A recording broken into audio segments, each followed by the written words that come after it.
Kembali dalam Selamat Pagi Indonesia, pandemi COVID-19 membuat sekolah libur dan beralih ke pembelajaran jarak jauh via daring. Hal tersebut membuat usaha warung internet kembali ramai. Salah satunya adalah pengusaha warnet di Surakarta yang memperketat protokol kesehatan. Pengelola warnet dan game online ini mengaku selama pandemi COVID-19, pelanggannya terus meningkat karena kewajiban sekolah online. Maka tidak sedikit yang memanfaatkan perangkat di warnetnya termasuk untuk bermain game. Meski begitu, pengelola warnet menerapkan pembatasan jam bermain game untuk anak-anak khususnya yang belum mempunyai kartu tanda penduduk. Mengingat bermain game dalam jangka waktu panjang dapat berpotensi menyebabkan gaming disorder. Selain itu, pengelola warnet juga tetap menerapkan protokol kesehatan seperti melarang pelanggan tanpa masker, mewajibkan untuk selalu mencuci tangan, memberikan sekat pada tiap bilik komputer mereka, dan melakukan penyemprotan disinfektan secara berkala sebagai upaya agar pelanggan terlindungi dan menghindari dari potensi klaster baru.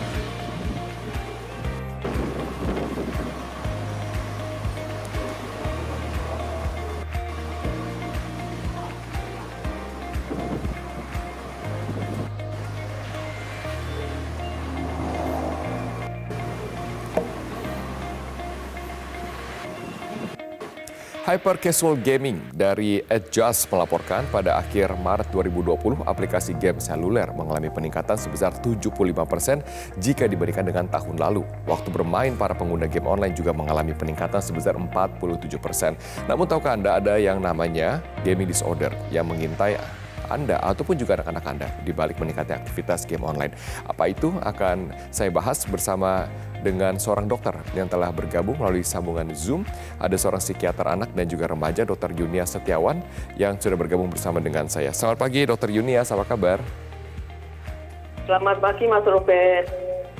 Terima kasih dokter telah bergabung bersama dengan saya. Dokter, saya ingin mengkonfirmasi, ini kan ada data dari Adjust yang memperlihatkan betapa signifikan peningkatan waktu bermain anak, waktu bermain game online gitu ya, dan juga pengunduhan aplikasi game di gawai masing-masing. Ini kan data internasional, tapi kalau di Indonesia kira-kira apa sih trennya yang sekarang dan seberapa besar tren ini ada di Indonesia?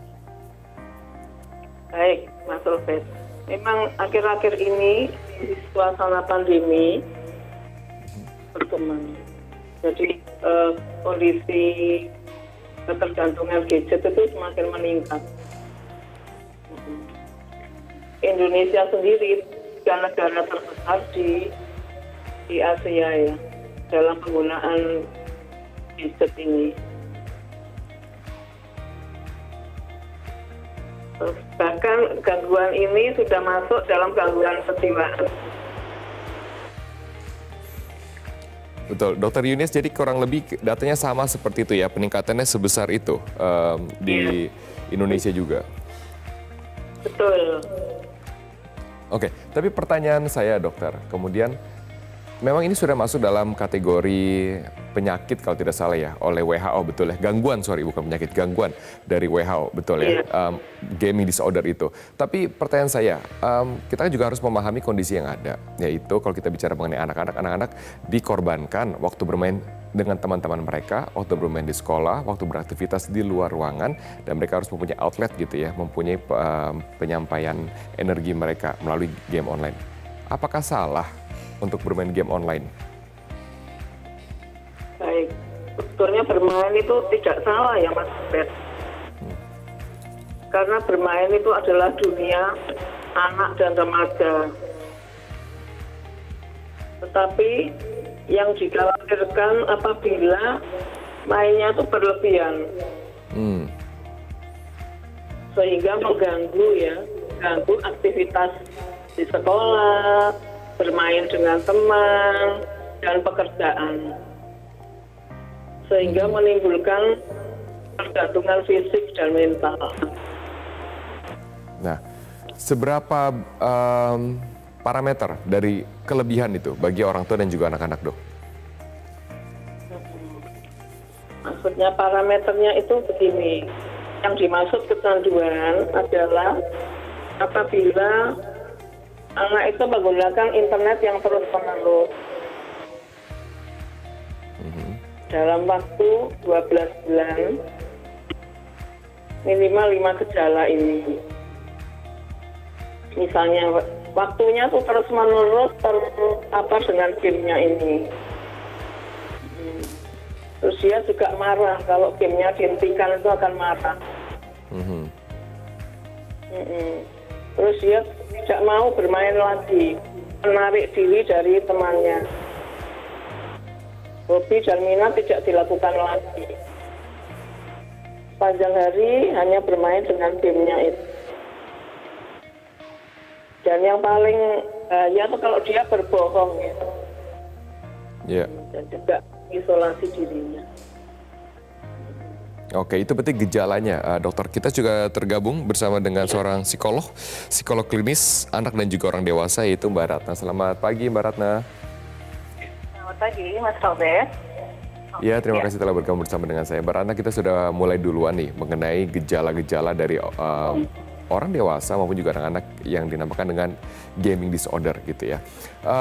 Mbak Ratna pasti sudah konseling menangani anak-anak maupun juga mungkin orang dewasa yang mengalami gangguan ini. Seberapa rentan anak-anak Indonesia maupun juga orang Indonesia terhadap gaming disorder dari pengalaman Mbak Ratna? Oh, kalau di Indonesia mungkin ya secara luas kita termasuk rentan ya, karena di Asia itu pengguna game itu cukup besar.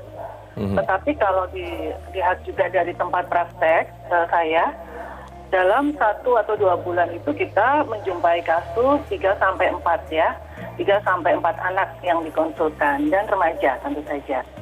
Iya. Jadi cukup krusial ya masalah ini, apalagi sekarang kan kondisi pandemi, sehingga mau tidak mau anak-anak juga otomatis menggunakan gadget itu selain untuk belajar juga untuk bermain game ya di sela-sela waktunya. Betul. Iya, Mbak Ratna, tapi salah satu dari indikator dari gaming disorder adalah koneksi ke internet terus-menerus gitu ya dari anak-anak sekarang. Tapi kalau kita lihat kan sekarang anak-anak belajar dari internet, anak-anak hangout juga melalui internet, virtual hangout. Mungkin game ini dikatakan sebagai virtual hangout karena mereka tidak punya waktu bermain bersama dengan teman-teman seperti yang mereka lakukan sebelum pandemi. Mereka tidak punya waktu ngobrol dengan teman-teman seperti di sekolah pada saat sebelum pandemi. Betul. Jadi memang ini situasi yang sulit ya buat kita semua ya, tentu saja juga terutama orang tua gitu. Tetapi masa pandemi ini juga ada baiknya karena memang kita diharapkan untuk stay at home, maka untuk menghadapi permasalahan yang semakin kompleks ya dengan ketergantungan ini, dengan pemakaian yang terus-menerus, mungkin orang tua bisa melibatkan dirinya secara lebih intensif ya dengan anak. Jadi menawarkan berbagai macam alternatif kegiatan, kemudian mengajak komunikasi yang lebih intensif ya berdasarkan tahapan perkembangan mereka ya. Kalau remaja mungkin apa yang mereka minati gitu ya. Kalau anak-anak kan lebih fleksibel ya topik-topik pembicaraannya. Jadi seperti itu yang pastinya kita ini ya munculkan gitu. Betul, berarti mencegah gitu ya sebelum anak-anak terjerumus lebih dalam lagi terhadap aktivitas online mereka. Tapi pertanyaannya bagaimana kalau sudah terjerumus gitu ya? Apa yang dapat kita lakukan kalau orang tua merasa bahwa anak-anak sudah terjerumus, maupun juga orang tua merasa kalau mereka terjerumus juga, orang dewasa juga terjerumus dalam permainan game online, game disorder? Akan saya tanyakan setelah jeda komersial, kami akan segera kembali.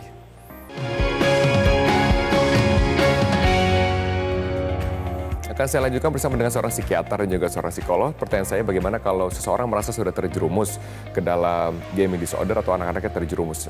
Mana langkah yang lebih tepat ya? Mana tahapan? Apakah ke psikolog atau ke psikiater? Saya tanyakan dari psikolog dulu deh, dari Mbak Ratna. Mana tahapan yang tepat untuk mendiagnosa diri menderita gaming disorder? Jadi memang setiap disorder ya, setiap gangguan dan penyakit itu punya level-level keparahan ya. Kalau masih tahap ringan, biasanya kita masih bisa intervensi untuk perilaku ya, kemudian keluarga diberikan edukasi, kemudian kognitifnya dibetulkan gitu ya, ditanamkan nilai-nilai dan sebagainya. Tetapi kalau sudah ke arah sedang berat, biasanya kekacauan itu muncul dengan adanya gangguan-gangguan pada fungsi keseharian.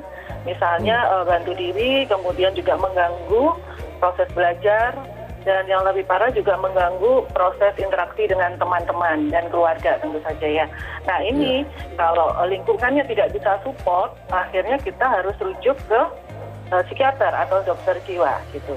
Karena memang kondisi ini sangat kacau ya, biasanya ini tahapnya ke sedang berat gitu ya. Betul. Seperti itu Mas Sofyan. Ya, gejala berat seperti apa, Dokter Yudias, yang dirasakan ini harus dibawa ke psikiater langsung gitu ya, tanpa melalui psikolog? Dokter Yudias juga mengatakan ini harus dievaluasi selama kurun waktu 12 bulan. Tadi kan indikator dari WHO kalau tidak salah. Tetapi pandemi ini kan baru sekitar 7-8 bulan di Indonesia. Berarti anak-anak beralih kehidupannya ke virtual lebih banyak baru sekitar 8 bulan. Nah, bagaimana untuk mendiagnosanya? Baik. Jadi dari adiksi sendiri yaitu ketergantungan. Jadi penggunaan yang meningkat. Nah, kita lihat nih bagaimana motivasi dari anak atau remaja tersebut, pengasuhan dari orang tua, dan pengaruh lingkungan. Karena itu yang membentuk self konsep anak, bagaimana nanti dia mau sembuh atau mau tetap tergantung. Nah, tahapan adiksi internet itu sendiri juga bertahap ya. Awalnya salience itu jadi dia menggunakan internet menjadi aktivitas utama. Sehari-hari pikiran, perasaan, perilaku itu terfokus pada internet. Yang kedua, terjadi modifikasi daripada suasana perasaannya tersebut. Jadi dia merasa mudah tersinggung, nambing itu kosong begitu ya. Mudah tersinggung. Nah, kalau sudah seperti itu, tahap ketiga yaitu toleran. Jadi ada peningkatan penggunaan internet tersebut. Nah, akibat penggunaan internet yang terus-menerus akan menyebabkan kondisi withdrawal. Jadi ketika orang tua itu berusaha menarik atau mengambil HP-nya, anak itu akan marah, nangis gulung-gulung, ya. Terus mogok, nggak mau sekolah, begitu. Nah, ini mungkin yang harus ke psikiater. Karena dapat menimbulkan konflik dengan orang tua, guru, teman. Di mana ini risiko kekambuhannya cukup tinggi. Nah, kita biasanya terpadu penanganannya dengan psikolog klinis. Karena psikolog klinis itu juga mendalami kan masalah-masalah perilaku. Yeah. Nah, ini kenapa perlu ke psikiater, karena ada gangguan neurotransmitter. Nah, jadi zat kimia di otaknya terganggu. Ya, yeah. Betul. Tahapannya apakah harus ke psikolog, baru kalau sudah berat baru ke psikiater, atau bisa langsung pilih salah satu, Dokter Yunias? Itu tergantung juga pasiennya itu ya. Sering pasien itu datang ke kami dalam kondisi, ini dok, saya terganggu, sekolah saya, skripsi saya nggak selesai, begitu. Jadi selain ke psikiater, nanti kami berkolaborasi dengan psikolog klinis. Karena penanganannya itu menyeluruh, nggak bisa ke anaknya saja, tapi juga orang tuanya, lingkungannya. Jadi ada bio itu kan dengan obat, pendampingan psikologis, sosial spiritual itu lingkungannya semuanya. Iya. Oke. Mbak Ratna, berarti kuncinya yang dikonseling tidak hanya sang anak gitu ya, kalau kita berbicara mengenai anak sekarang, tapi juga orang tuanya. Berarti keluarga ini perlu dikonseling gitu ya? Iya, betul. Karena memang permasalahan disorder ini tidak lepas dari pola asuh ya, pola pengasuhan dan hubungan antar keluarga itu sendiri. Jadi kalau anaknya saja, keluarganya tidak diberikan edukasi atau konseling, juga nantinya tidak akan membuahkan hasil seperti yang kita harapkan gitu ya. Jadi kedua hal ini harus kita capai bersama. Keluarga diberi pengertian terlebih dahulu atas gangguan yang dimiliki anaknya, kemudian langkah-langkah apa yang selanjutnya bisa dilakukan. Kemudian anaknya juga beriringan dengan itu, anaknya juga kita berikan ini ya, treatment, entah itu pendampingan, entah itu konseling motivasi dan lain sebagainya. Berarti pola komunikasi dan juga pola asuh bagaimana yang paling cocok diterapkan ya di masa pandemi? Karena kalau kita bicara mengenai ketergantungan internet, orang dewasa pun ketergantungan internet dengan berbagai meeting, dengan berbagai aktivitas, apalagi anak-anak yang harus 3 jam, 4 jam, bahkan 5 jam untuk dapat belajar, ngeles, dan mungkin di sela-sela itu mereka akan bermain game di internet. Kan kita tidak tahu juga apa aktivitas mereka di internet.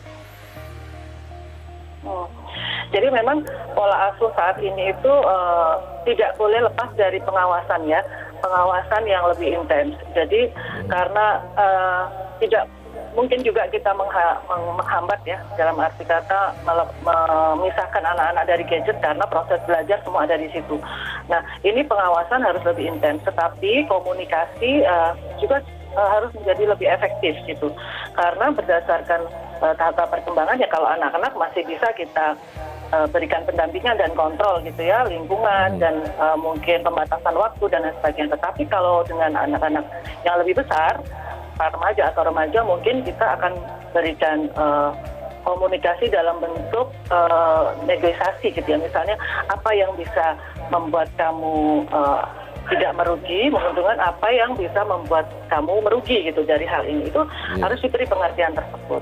Karena memang kalau untuk remaja pembatasan waktu tidak bisa terlalu rigid seperti anak-anak ya, karena mereka sudah keingintahuannya lebih besar. Kemudian merasa ingin mandiri, tidak bergantung juga lebih besar gitu. Itu menjadi sumber bagaimana kita mengasuh dia gitu dengan cara yang menyesuaikan dengan karakter dia saat itu. Oke, secara general, Dokter Yunias, apakah ada sebuah timbangan yang dapat berlaku untuk semua anak gitu ya? Misalnya timbangan tersebut dalam waktu jam, berapa jam anak dapat menggunakan handphone, dapat koneksi ke internet, berapa jam kemudian anak dapat menonton di berbagai platform, ada tidak timbangan yang dipakai secara garis luas atau ini berbeda setiap keluarga? Iya, jadi memang ada pembatasan untuk pemaparan dengan HP. Dalam hal ini perlu digarisbawahi juga ya, kalau tadi yang Mas Robert katakan untuk belajar, untuk bekerja, itu bukan termasuk ketergantungan, tapi suatu kebutuhan. Betul. Terus untuk pendampingan orang tua tadi bisa dengan metode restriksi, jadi pembatasan waktu. Kita harus komit, kalau main 1 jam gitu ya. Nah, seperti juga media aktif, jadi berdiskusi. Yang ditonton itu apa, gitu ya.